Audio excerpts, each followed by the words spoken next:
60 Minutes, Rewind.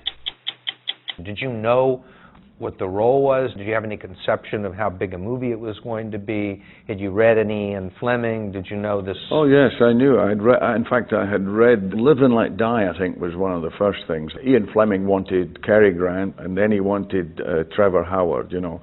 Well, their salaries would have taken care of the budget, you know, and they only had $1 million to make the movie.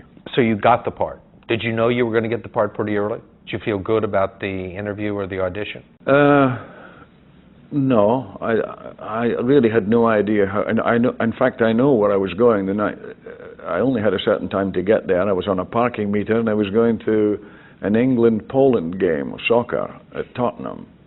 So I was in and out like Flynn, as it were, and I didn't feel, to be honest, any great sort of aura of success about it. I just thought, well, you never can tell. I had a long history of lots of meetings for movies and television and what have you that never materialized. What was your reaction?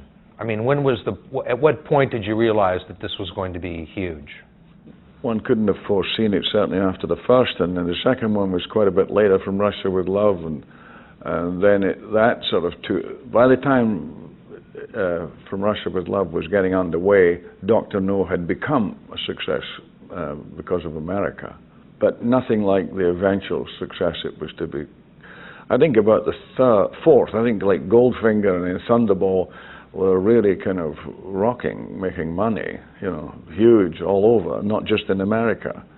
And in fact, it was one of the early starts of I think bigger grosses worldwide than America. They used to work it out, it would be 50% domestic and 50% outside. Mm-hmm. And that was the real beginning. And I think it's more or less maintained that. Most of the movies that are really successful, after big success, they make more outside the United States than in the United States.